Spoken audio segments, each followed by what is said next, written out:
All right, folks. Welcome, everybody, once again to Irish Sports Daily Power Hour. I am your host, Mike Frank, here with Jamie Uyeyama, and we're going to talk a lot about Notre Dame football and the playoff. Before we do, we got to take care of some business. First of all, we want to mention our sponsor, which is ESQ Clothing. ESQ has been making the best handmade custom suits, sport coats, tuxedos, and shirts for the last decade. It's been featured on GQ, ESPN, USA Today, and you've seen them dressing your favorite players and coaches. ESQ only gets the best fabric from Italy and England's top mills. With over 40,000 fabrics to choose from, you're guaranteed to look your best. Go visit esqclothing.com and book your appointment. Mention ISD and get 10% off your entire purchase. Once again, that's ESQ Clothing. All right. Some other business to take care of. Folks, we're really trying to push our YouTube channel. We're trying to get that to grow. I don't know if you have really checked that out, but if you haven't, go to YouTube and search for Irish Sports Daily. There's lots of great content on there. Jamie and Greg do Hit and Hustle a bunch of times during the week where they break down the game and important plays and all kinds of things like that. So what we're asking our customers to do, if they would, and our followers, is please go find that video and share it with other Notre Dame fans. Please, take the time to do that. It'll help us grow the show and everything. And I want to get my guys paid. So if we can, let's try and grow this as much as we can. We're hoping that we can grow our YouTube channel. And I think Hit and Hustle, when you look at the job that Greg and Jamie do, as far as explaining the game, explaining what Notre Dame's doing well, what they need to work on, I think that they're the best out there as far as doing a good job of explaining all this. So hopefully you'll do that for us. We'd greatly appreciate it. If you have not subscribed to the channel, make sure you hit the subscribe button and also like all the videos, and that'll tell you when we have new stuff up for you to view when you visit YouTube. All right, Jamie, we're going to get into the game, but here's the thing that I think is the most important thing about this win in Georgia, over Georgia, is yet again Marcus Freeman got his team mentally prepared in an absolutely huge game. They were not intimidated at all. They truly believed they were going to win this game, and that's the way they played from the opening kickoff. And I can't tell you how important that is to the future of the program and the culture. And if there was one thing that I felt that Brian Kelly really struggled with, it was this particular thing. We've looked, he's already got his 13th win over top 25 teams. Brian Kelly only had 13 in all, 10, 11 seasons he was here. He's 12, done it in 12 years. Yeah, 12. Okay. So I'm just, it's amazing what he has done. And I mean, I just think that is the most important thing to take out of this win. Your thoughts here, Yama? I think that is, that, this is a game that Notre Dame hasn't won, like you said. And Notre Dame has been in pretty much every big game that, under Marcus Freeman, they have been ready to play from a physical standpoint to meet or exceed what their opponent has gotten into. Like they've lost, certainly, they lost some of those games too, and you're going to lose some of those games. But look at every single one of these games. Like they have gone there and they say like football's a line of scrimmage game. The SEC is a line of scrimmage league. Notre Dame was better on the line of scrimmage than Georgia. Yeah. How many times has that happened to Georgia? Like very few in the last 5 years. In the whole Kirby Smart era, like that hasn't been a thing, right? And it's not to say that they I think I have seen some things where people they physically dominated Georgia. They didn't. That was not the case. But were they better than them? Yes, they were better. Because if you look at it, just both sides of the line of scrimmage, up front, Notre Dame's offensive line battled with Georgia's defensive line the whole game, and Notre Dame's defensive line was markedly better than Georgia's offensive line. And that was ultimately the difference in the game. They say that line of scrimmage, you can usually tell who won and lost by havoc plays and plays behind the line of scrimmage. And if you look at what Notre Dame did on offense, there's your answer. They basically, Georgia had nothing, very little. They had one sack, and that was really the only. Yeah, that was the only behind the line. play. Yeah, the only play behind the line of scrimmage the entire game, and Notre Dame had a ton of them on the other side. So, just a tremendous job done by this team, and it's so exciting to see. Let's start with the defense, Jamie, and I think the thing that the first thing I want to say is Al Golden is the best defensive coordinator in the country. I don't see how anybody could question that right now. I don't care who you are. He's just going to take away what you do. He's done that very, very well. He's going to, obviously the level of talent is going to increase. I look at Penn State. I think they have a better offense than Georgia. And then, of course, if they get to a Texas or an Ohio State, I think that those offenses are better than Georgia. So he's going to have a tougher job. There's no question about it. But there's no guy in the country that I would rather have trying to figure out how to stop these teams than Al Golden. And I just don't think people realize how special he is sometimes. I mean, this guy is the best defensive coordinator I've ever seen at Notre Dame. And it's not even close. Your thoughts here? I mean, they've had a lot of really good ones, and yes. and he is. I would say he's the best one that I've seen as well. And they always have answers. They always come in well prepared, and then when the other team does something that they aren't, prepared for, they adjust so quickly. And I think you just see every game is different. Right. Notre Dame is very fluid on defense in terms of what they do. They're versatile. They can do all these different things. There's some games where they're going to blitz a lot more than other games too, right? Because they are a heavy blitz team, but they're not always going to be that. And they always find a way to create pressure, no matter who they have in the lineup, really. And obviously they have athletes. You can't do it without athletes. You need the people to be able to do it. But look how fast Notre Dame plays on defense. And that is not just a product of recruiting and development. That is certainly a big part of it. But it's also the fact that he and the rest of the coaching staff on defense is able to teach these guys and get them to play at a speed where it's at a different level. And not only just play at that speed, they missed 4 tackles the whole game against Georgia. You know how hard that is against a team like Georgia? And you can say maybe they don't have Nick Chubb this year, or they don't have, DeAndre Swift or whoever. Their backs are pretty good. Yeah, they are. People were thinking that Trevor Etienne, he was going to run all over. He ran all over Texas. That didn't happen in this game. And it just didn't happen, period. Or even if Notre Dame gives something up, you better believe that they're not going to give up that same thing ever again. And then they're always going to find an answer for something too. And I think one of the things that always stands out to me, Mike, whenever I just go back and rewatch it too, is there's so many plays that would be touchdowns against everyone else.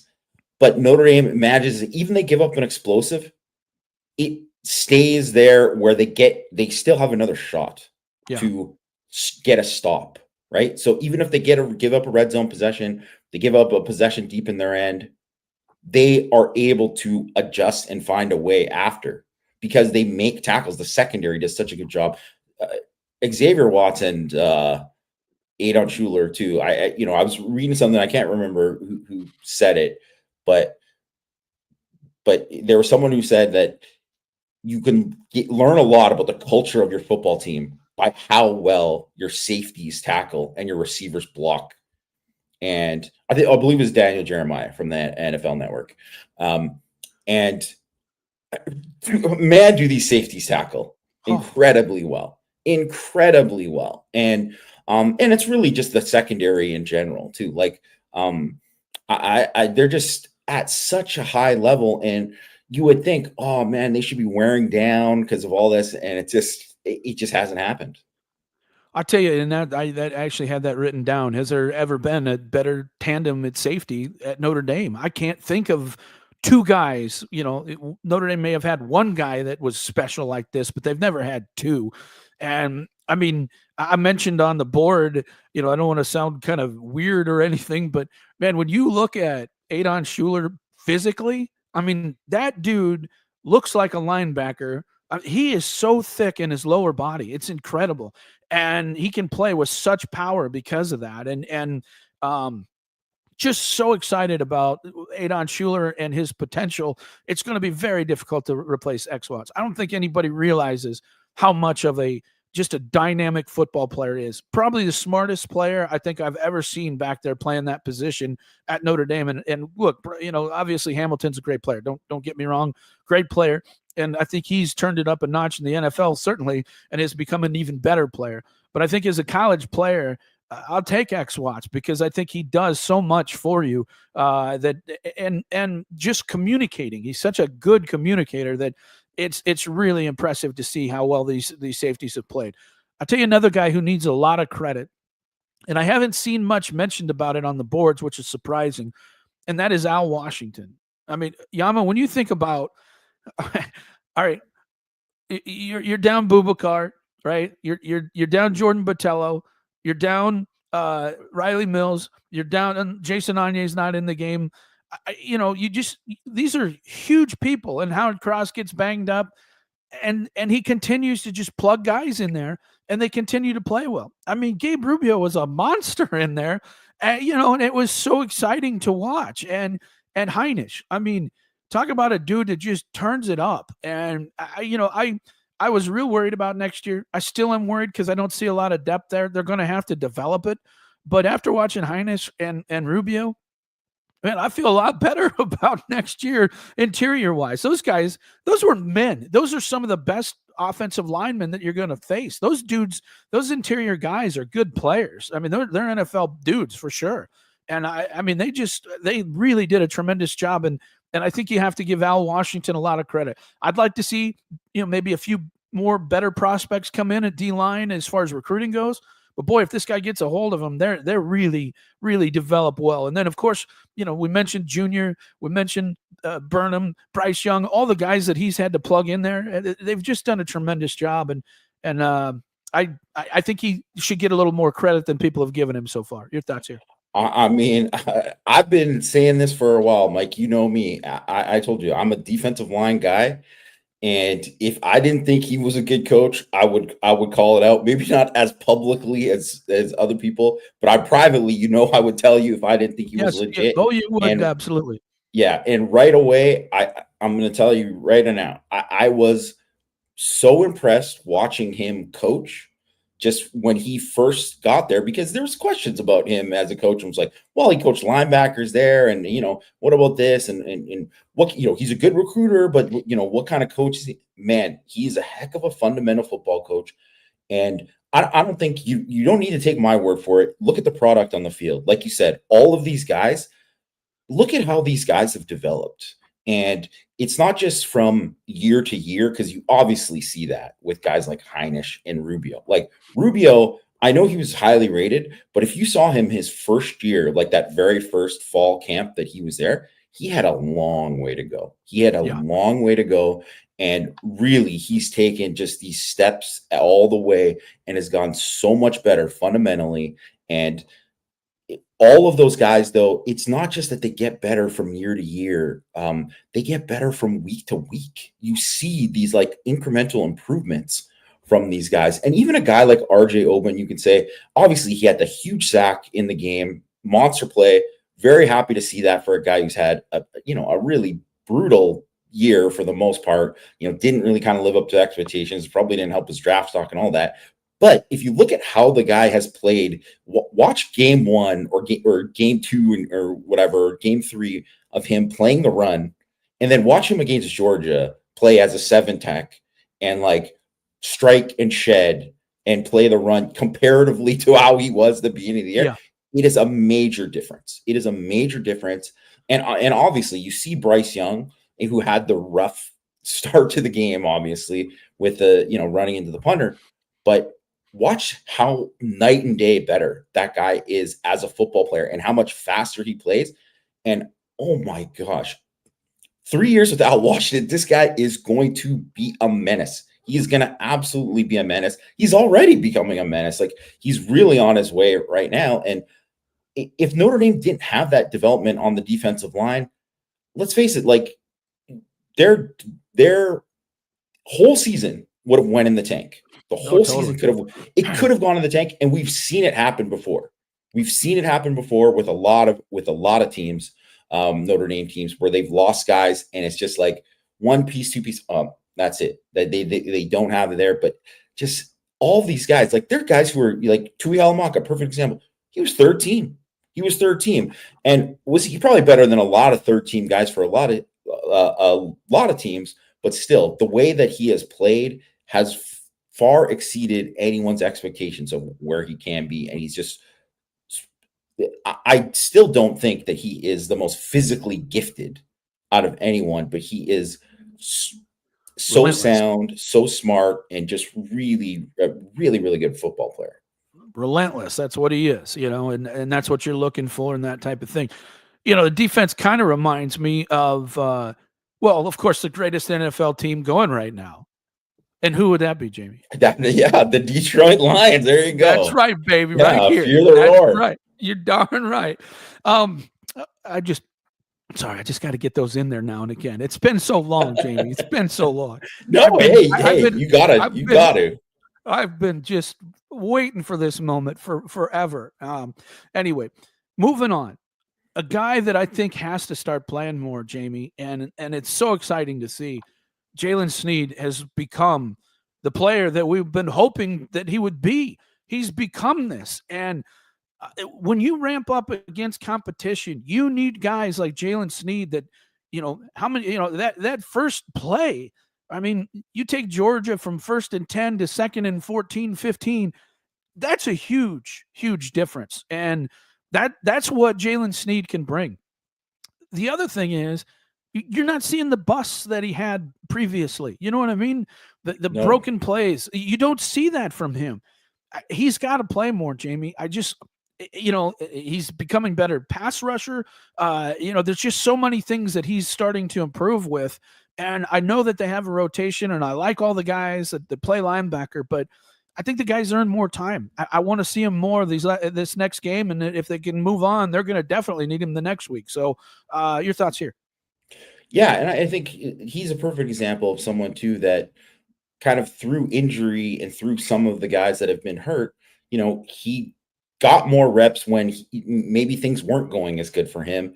But having all those reps has really, really enhanced his game. And obviously you can see, and they talked about it like in practice, that he had like things had happened for him where he's clicked. But yeah, you don't see those busts the same way. He plays so much faster, so much. The block destruction is just like on a different level compared to where it used to be. And on third down, he is an absolute weapon now. And he always had that ability. He just has a special physical ability. That's why the guy was a 5-star, right? Like, He has that kind of special ability. But I think people forget too, because he was very similar to Jeremiah Owusu-Koramoah in a lot of ways too. And not just from the athletic standpoint. Yes, definitely from that standpoint, but also the fact that he was a guy who wasn't a linebacker really in high school. He did what was best for his team to win in high school. So that means 1 year he was playing with his hand in the dirt. One year he's playing, his senior year, he played free safety. He played, the only time he played linebacker, which he was kind of like a space backer, was as a sophomore. So he needed time to develop. And really, this year right now is that kind of breakout year it's obviously been a breakout year for him, but it was a breakout year for Owusu-Koramoah as well at the same time. It's just because his ranking was higher and he was obviously he had these special athletic traits that people kind of expected him to like come in and be an immediate impact guy, but he was going to take time and needed that time. And honestly, they've obviously done a great job with him. Golden and Max Bulla, obviously Marcus Freeman is part of that too, coaching the linebackers. But like, I just think that he's become a guy now that he can play in all situations. And that was before where you thought, he can only do maybe this sub package thing, or he can only do that. And really now before when teams went to 12 personnel and you said, well, he's the third linebacker. You're like, he could make a great play, but hey, I don't know if he's going to play his responsibility. Is he going to take on this guard? Is he going to do these things? And now it's just like second nature to him. Switching the ball offensively, I think the thing that stands out the most to me was that final drive. It was not a pretty game for Notre Dame's offense. It just wasn't. We'll get into kind of some thoughts on why and that type of thing. But that final drive, I think, is the epitome of Notre Dame's offense, right? Georgia knew what was coming. They knew that Notre Dame was going to try and run the ball, bleed the clock, protect their lead. And Notre Dame just went out there and did what they had to do. And that was so encouraging for me, Jamie, because you just don't know whether they can do that. And look, at that moment, Georgia knows, like, man, if we don't do something, we're going to lose, right? They know. So the desperation, and you just ramp it up a little bit. And you saw, like we talked about on the postgame show, that critical fourth down play where Coogan just took that dude and just moved him. We saw the video of Coogan, taking another guy completely off the sidelines. I mean, this is just the mentality of what we're seeing is really exciting because they don't have a lot of the best things that a lot of these other teams do. But when it comes time to finish, they do what they have to do. And to me, again, the offense wasn't great. But, I have some thoughts and theories on that. I'm sure you do as well. But I think that's the biggest takeaway is, hey, when they needed to do something, they did it. When they get a strip sack, they finish the play. They finish that drive. They score. They do what they have to do. This is not, this is, and we'll get into some thoughts here, but this is not a overly talented offensive team. It just isn't, minus the backs. And obviously the quarterback is a different type of player, but he's not a great passer at this point. So to me, I think that's the thing that stands out the most. Your thoughts here? I mean, it's certainly resilient that you would say. I think there, in a lot of ways, the game was very much a reflection of the first game of the season against Texas A&M, where, they were, I wouldn't say overwhelmed at the beginning of the game, but they weren't winning, up front at the beginning of the game. And certainly, Georgia's defensive line was awesome in this game. They were really, really good. Georgia's defensive line deserved a better fate than what they got really in the game. Those guys really disrupted things the entire game. Their interior group was as advertised. They were awesome. Certainly, anytime it got to an obvious passing situation, Jaylen Walker was just a problem, an absolute problem every single time. And I think that really, that kind of thing about what Notre Dame had to do in order they weren't able to really block those guys, but I didn't expect them to. And no one really, because if you look at Texas's offensive line, which is much older, much more experienced, they have a couple guys that are projected first-round picks at tackles in the next year's draft. So it's not like, they basically have their version of Alton and Fisher, and they couldn't block Georgia's defensive line. So I didn't think that Notre Dame's line was going to handle them at any point, really. But I think really when it came down to it, those guys, there weren't on that last drive, and obviously Denbrock did a fantastic job of calling plays. And obviously you're not doing any of that without Leonard's ability to run. He gets the big, third down run there. But that also, too, that wasn't like a scramble. That was a call, right? That was a call. It was a good call. And I thought what he did with some of the perimeter stuff, because they were expecting them to run inside. And that's what they're ready and they're loading up. And they got the edge all the time. And I think when you see, like, obviously Price get the edge. Love didn't get the edge in this game, and maybe partially it's because of injury or whatever, but he can get the edge against anybody, really. And obviously Leonard outran, like, these guys are like 4-4 guys that he's outrunning to the edge. That is just not something you see really from a Notre Dame team that much. So I do want to say that, Notre Dame talent-wise, yeah, like, I mean, definitely at receiver, you can see, like, they don't have the receivers. It's obvious that Jordan Faison is, like, the best receiver on the team in terms of talent. Just pure talent, just a guy that, like, hey, we're going to get this guy the ball. He can do the most after the catch. You can obviously hand him the ball. He's the biggest weapon they have in at that position, right? And obviously, but when you look at, like, what they have, like, Leonard is such a weapon, even without Love really making an impact in this game.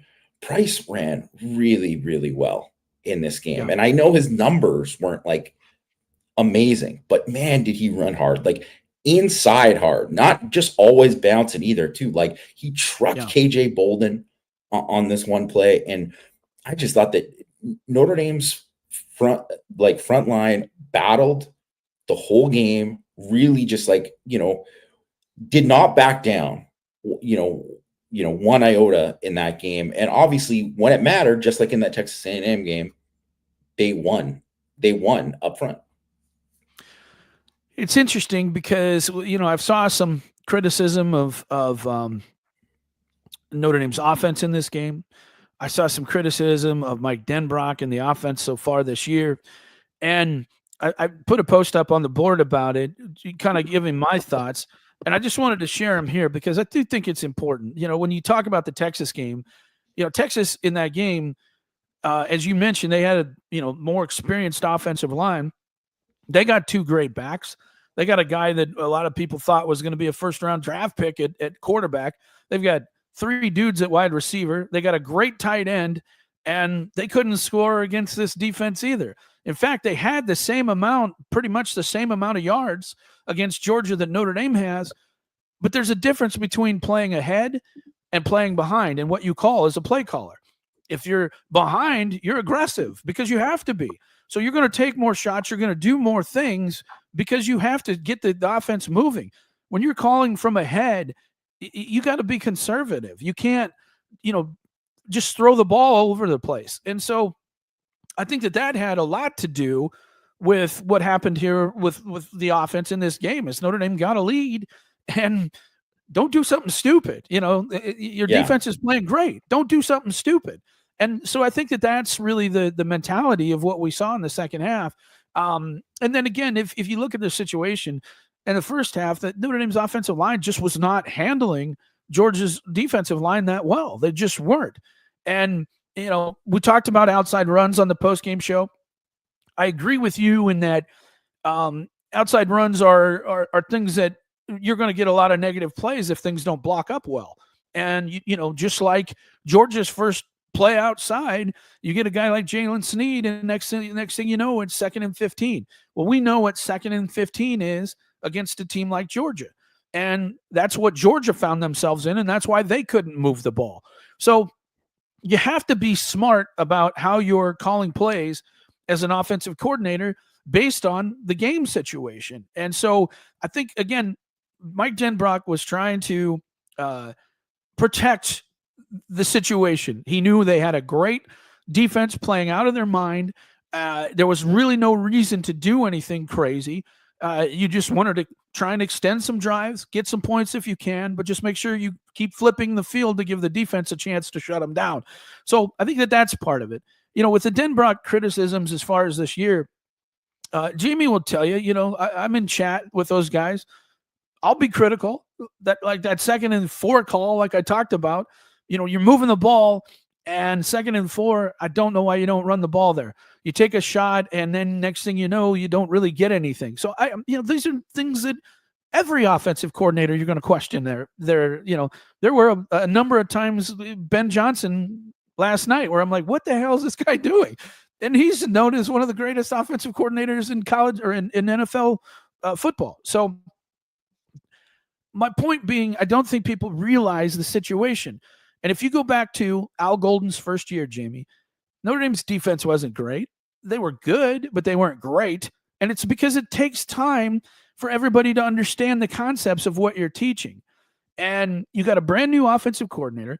You've got a quarterback who wasn't here at all for the spring, shows up in this, couldn't really participate a whole lot in the summer, and then shows up and now all of a sudden you thrust him in there to an offense he really doesn't really know the personnel, doesn't know anything about him. You've got 5 offensive linemen who had a total of 6 starts.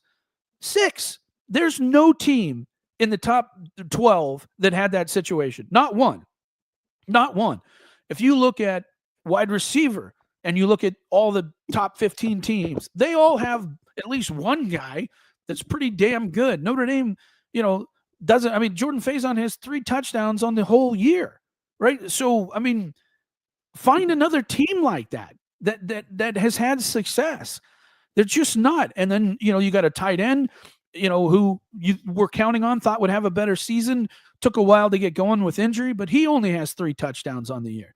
So, yeah, you got 2 good backs, but, at some point, that if that's all you got, you have to be able to do some things to make some plays. And so when you look at the hand that Mike Denbrock was given compared to what we saw at Ohio State, who, by the way, struggled. Chip Kelly had been there, struggled, just really wasn't that great of an offense until really recently. You look at Penn State, same situation. Literally the last 2 games. Yeah. Yeah. Well, and then you look at Alabama, very up and down. Georgia, very up and down. Texas, very up and down. Oregon has been able to score on people until they face a good defense, until, Ohio State shows up, the real Ohio State defense shows up, then they can't do jack. Nothing. I mean, that was not a good offense. They just did not look good, and they looked completely outclassed in that game. You could go down the list, of all these different things, all these great teams, Tennessee, garbage, absolute garbage on offense.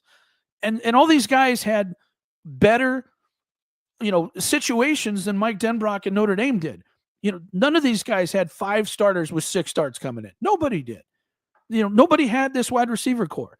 Nobody had a tight end that just hadn't really played much and coming back in, and a quarterback, who really just started playing in August. So I think people need to manage their expectations a little bit and realize you're in the semifinals with this offense somehow. I don't know how, to be honest with you, because you've lost some offensive players along the way. Some guys have been banged up. You've lost some key offensive linemen too. It really is kind of surprising to me that they're in this position. I thought by now the offense would have, cost them, because it just is what it is. And I don't think any amount of play calling or scheming or anything, you can do much better than what has been done, especially when you factor in, as a play caller, Notre Dame has been ahead in literally all these games, minus NIU. They've been ahead in every single game pretty much. And you call offense differently than you do when you're behind. Your thoughts here? I mean, you definitely do. And I think too, we just know how the offense is built and how Notre Dame isn't a team. The quarterback isn't a guy who's going to thrive on 3rd and long. The protection, it is what it is there, right? It's, you don't have Knapp, man. I love Anthony Knapp, but he is not Joe Alt. So yeah. You put Anthony Knapp, and if you give him, 20 true pass sets against Jalen Walker, I mean, 4 or 5 times it's going to look ugly.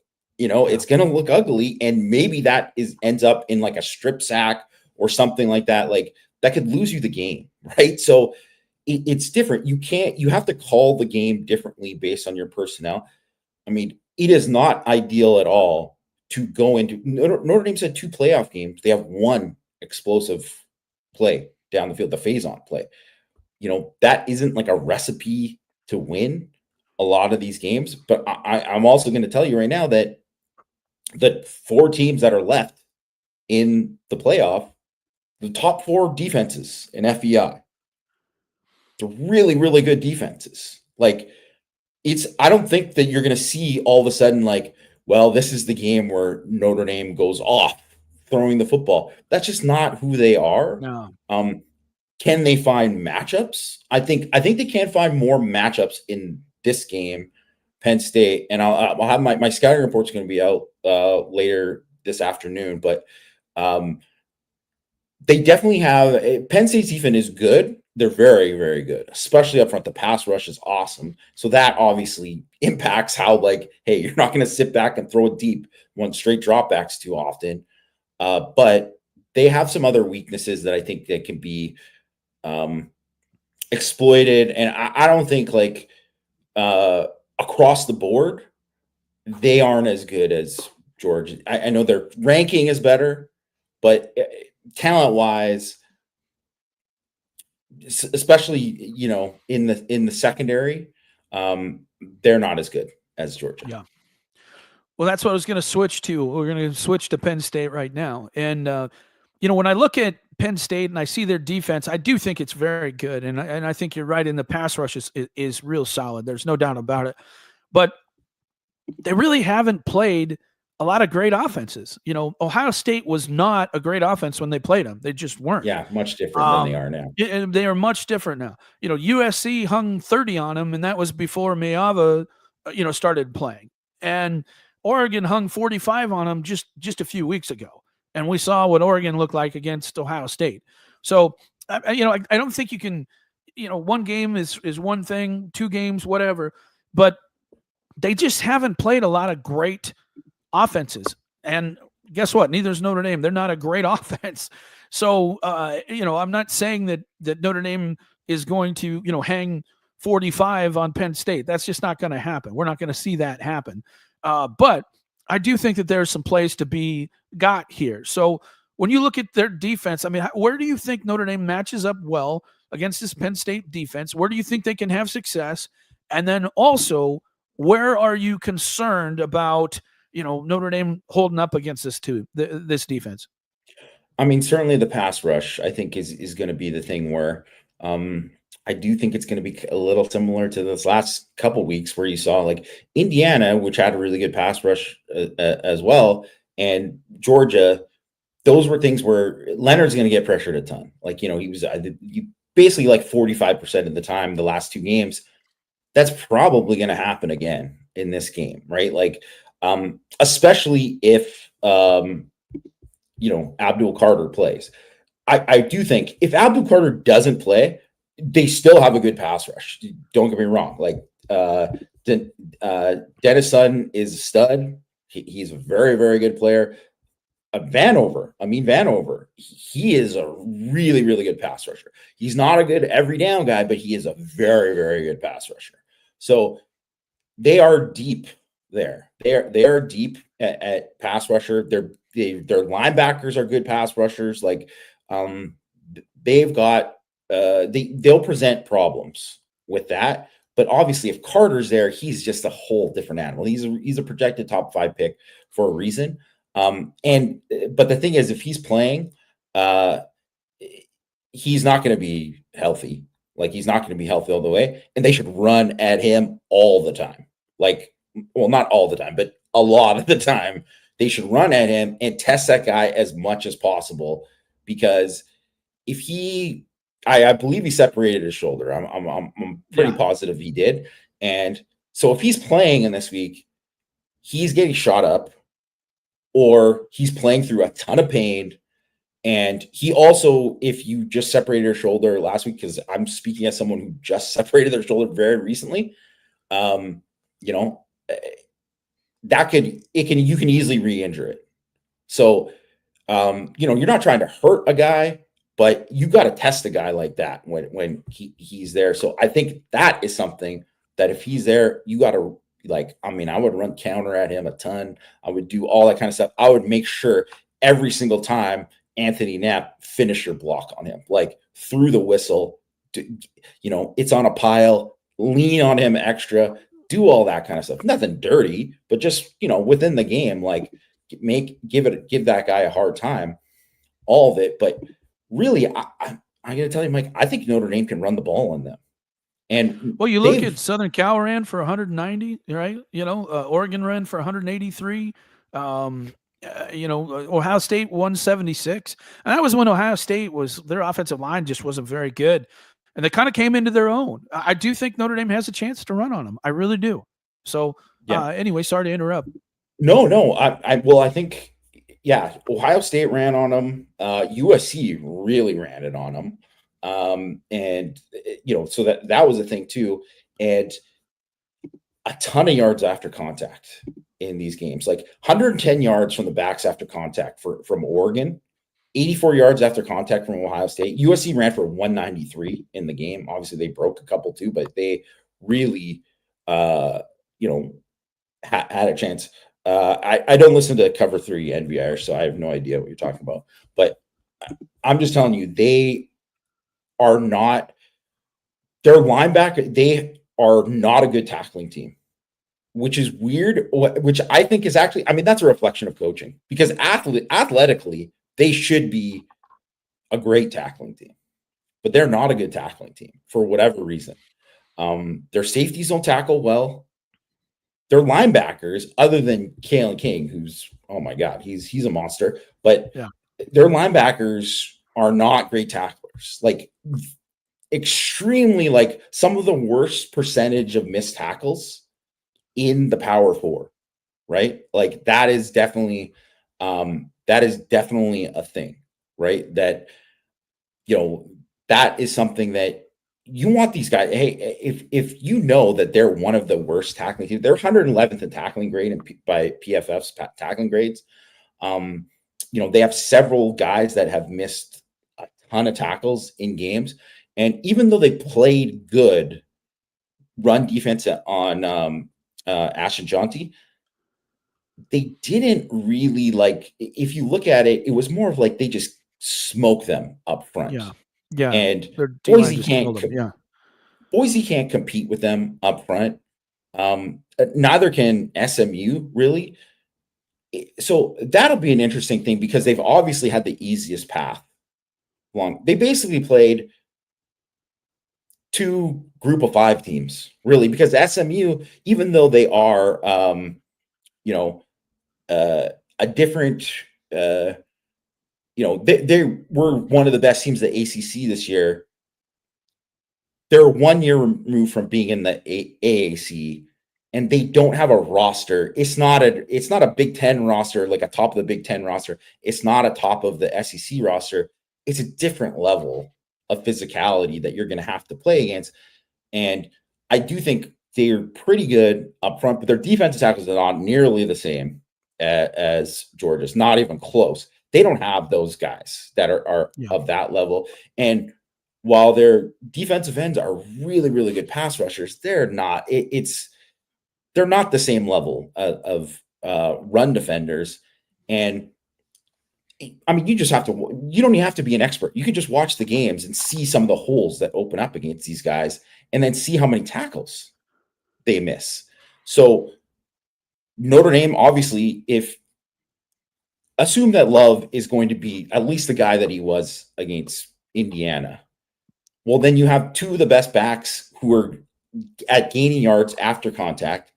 You also have a quarterback. They played Garrett Green's a pretty good dual threat guy, but playing Garrett Green in West Virginia when they don't have the same backs, it's different. You're playing more to stop him than they can't play totally to stop Riley Leonard, because if you do that, and you can give something up to Price or Love, right? That's what makes it so difficult playing against Notre Dame's run game, right? So I think Notre Dame has a chance to really, really run the ball on them and have success there. And obviously, if they do that, and if they're going to sell out to do that, because that's one of the things too, is that Georgia can still stop the run. They can stop the regular, standard running game with less bodies because of how dominant they are up front and because of how big their linebackers are and all that. It's not the same. It's not the same with Penn State. And ultimately, I think like that is going to be like the big thing of the game. If like Notre Dame's going to score a lot of points in this game, or enough points to win the game, they're going to run the ball well. You look at their offensive system, and it's really kind of interesting. They've really kind of come together and started playing better. Both their backs have been very, very good the last few weeks. Whether Singleton or Katron Allen, I really like both those guys. I wouldn't say either of them are, game breakers, although they can run away from people, but they're just big physical dudes. The good news is Notre Dame's a pretty good tackling team. And usually with the big backs, and I've said this over and over for years and years and years, you want to hit them at the line of scrimmage and make them choose left or right. If you can make either one of these backs do that and they can't get ahead of steam, they're not nearly as effective as if they can get 3-4 yards inside the hole and then make something happen. So it's going to be really important for Notre Dame to do this. But when you look at their offense, 37 on Oregon, that's pretty good. And until you saw what what's their name did to them, meaning Ohio State, and it could have been certainly a lot worse. They did get 31 on SMU, but they had 2 pick sixes in there. Those were, and another interception that set them up in a pretty good situation.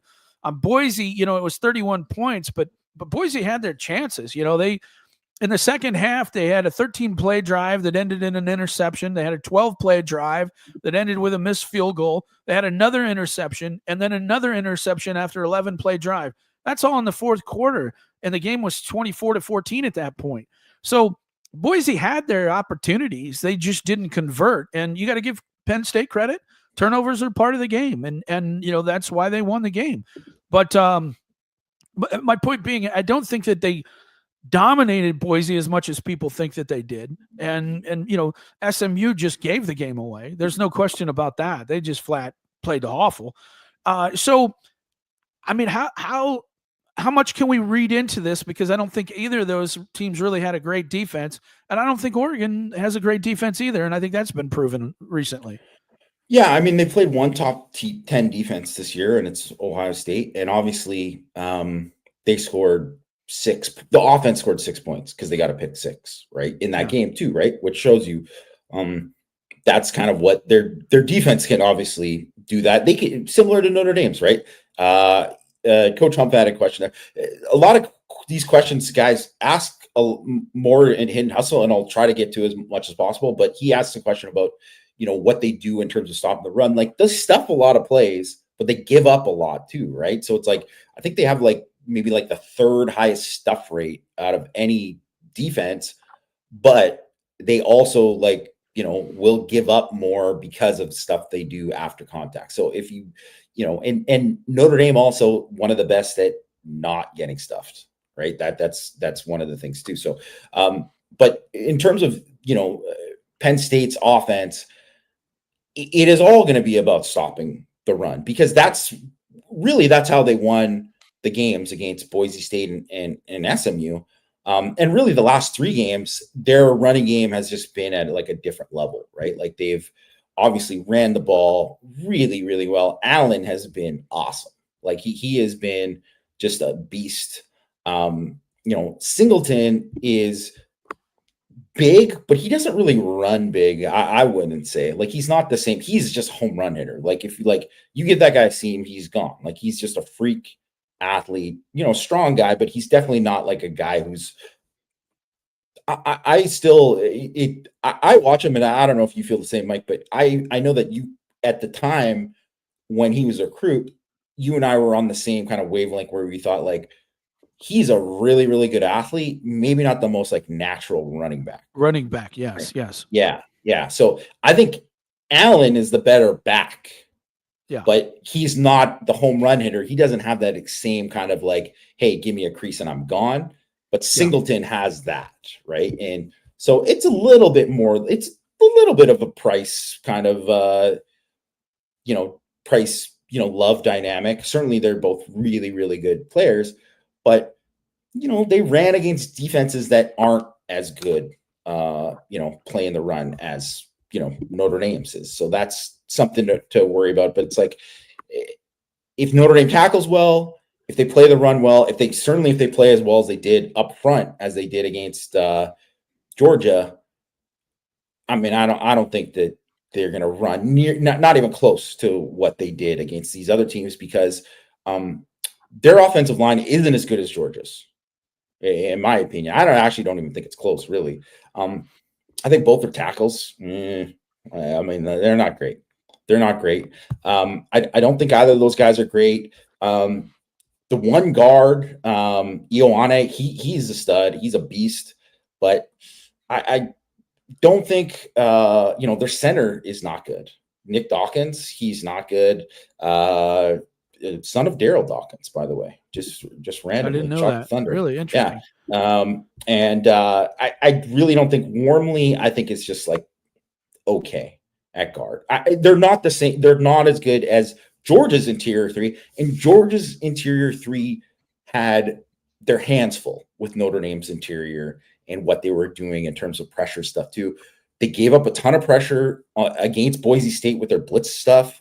So I think that's something to kind of watch in this game too. So I just don't think, if they got to win the game based on the arm of Drew Aller, I think there's zero chance that Penn State wins the game. Even though he is much improved. Oh yeah. He is way better than he was a year ago. I don't even think it's close to kind of where he was a year ago. There's no doubt. Yeah. But I also think that if you look at him in these last few games, his average depth of target has gone way down because he feels the pressure and he's like, I got to get rid of the ball, or I got to hold it because I don't want to throw. Like he's very much, he doesn't want to put the ball in danger. So he doesn't, so maybe he's taken some sacks that he probably shouldn't have in the last couple of weeks. Like he's got a higher like pressure to sack percentage in the last couple of weeks than he's had all season. He's obviously a really good athlete and he's big. He is there. There are times when you see him and when he has a clean pocket and he can throw the ball deep, man, does it look pretty. Like he has a big time arm. He's got a big time. You know who he reminds me of? He reminds me of Ryan Mallett. You remember Ryan Mallett? It is very similar to kind of Ryan Mallett. Mallett could not move like him. Yeah, he's a better athlete than Mallett, but the same kind of like big arm. I would say he's kind of like a poor man's Josh Allen in a lot of ways, right? And they have Omari Evans can really get deep, and Carter Warren is obviously an X factor in the game. Like they're going to try to get him the football as much as possible. And I don't think there's going to be too many times that, everyone's like, well, Notre Dame plays so much man coverage, they're going to do it. Like, I don't think there's going to be a ton of times where that guy's one-on-one with I think Notre Dame is going to make sure that they have a plan for him on most things, but they do so many different things with him, like line him up in the backfield and give him the ball and run it with him. Get him to throw it. He's thrown the ball 6 times this year. They'll line him up at fullback. They'll line him up in the slot. They'll line him up in line. They'll do all these different things. They run a ton of trick plays. Andy Kotelnicki, their offensive coordinator, very, creative. I was just going to say that. Yeah, super creative. Does a ton of stuff. I think sometimes to his detriment, because I think he'll come out sometimes and it'll be like, he's like, okay, here's the chance for this thing. And he runs a trick play and it's just like, you were just moving the ball. Like you didn't need to do that. And so I think he sometimes will get in his own way. Notre Dame obviously has played gadget plays. They're typically very disciplined. They don't give up a lot there, but they are going to get something, I'm sure, in this game, because they're going to have stuff that they haven't ran all year, and they're going to have stuff saved.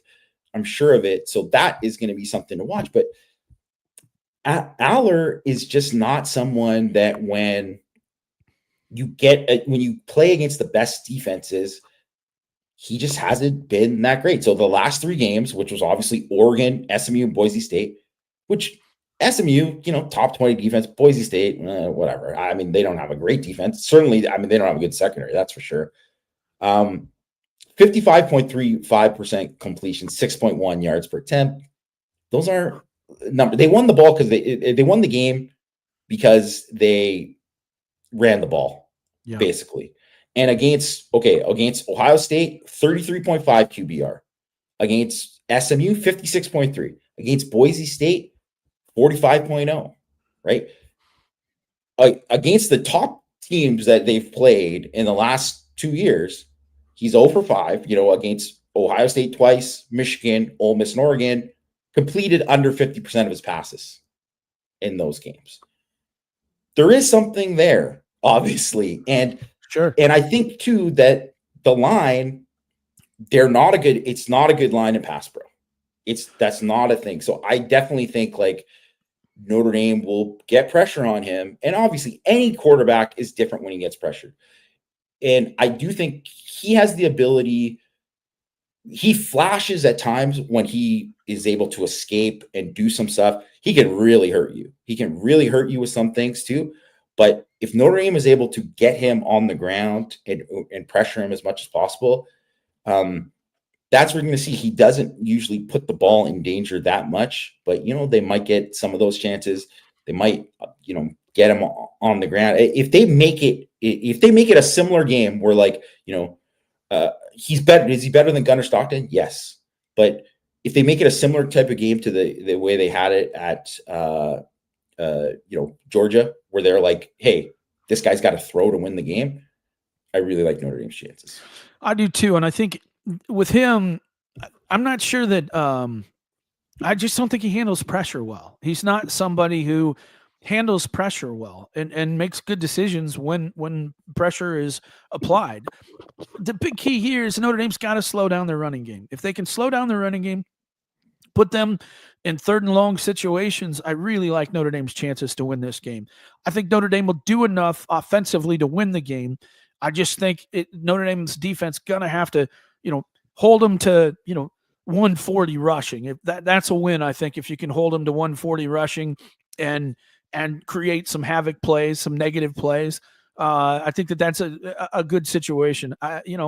We'll see. We'll see what happens. Last thing I wanted to ask you, Jamie, this win that they got on Thursday, I mean, how much do you think that this impacts the program moving forward? I really think that when Notre Dame goes out there and they beat an SEC team because of how, these SEC the kids think of SEC, it's just a really big win. I mean, you got to be sitting there, and a lot of people said, well, Deuce Knight was at the game. I wonder what Deuce Knight was thinking. You know what I mean? I'm going to go get my head beaten in Auburn, or I could be doing this right now. You know what I mean? So I think it has to move the needle. You're not going to get a lot of these kids. And it's kind of like I said in my commentary after the game. The problem with a lot of SEC kids is they're more worried about what's in it for me versus Notre Dame, which is how can I help the team? And I think that's the difference in culture. And so you can't always, take the best player, because if he's more interested in what's in it for me, then that's not really a guy that you need. That's not a guy that you should have on this team. Regardless of how good the guy is, Notre Dame has built this based off of a bunch of people like, how can I help Notre Dame's football team? And those are the types of guys you got to get. There are enough good ones, Jamie, in the high 4 and 5 star players. There's enough good ones that if you get them, you're going to have a heck of a team. There's still a lot of kids that really care. There's still a lot of Madden Frermos that are like, you know what? This is going to be a very difficult decision for me, but I think it's going to be the best thing for me. Just like, KVA probably would say that. I'm sure Jordan Botello would say the same thing.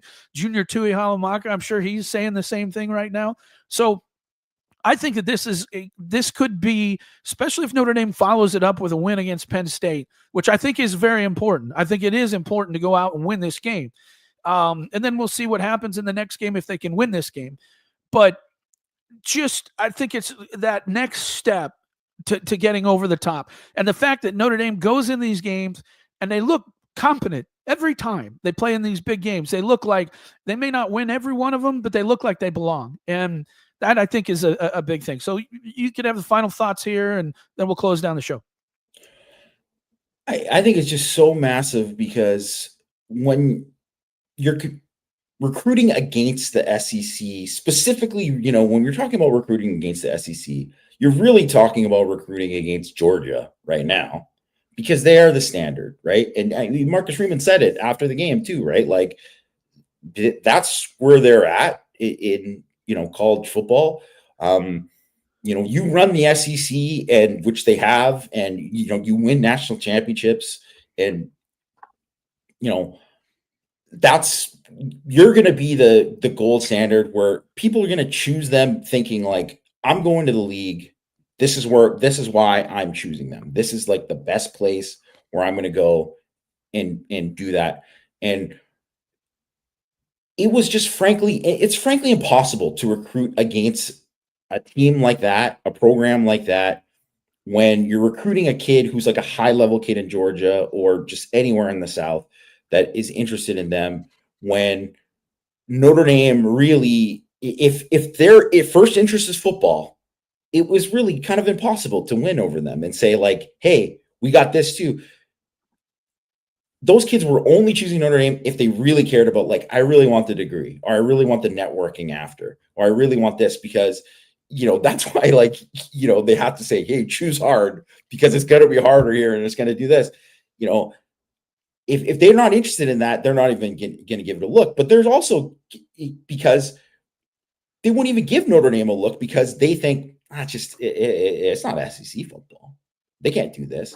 So when you go into Texas A&M, and which Nick Saban said is the toughest place to play in the entire SEC, is to win at Kyle Field and at Texas A&M, and you go in and beat them, and then you go and beat Georgia, the SEC champ, most two-time national champion very recently, pinnacle of college football program right now. They're the standard as it is.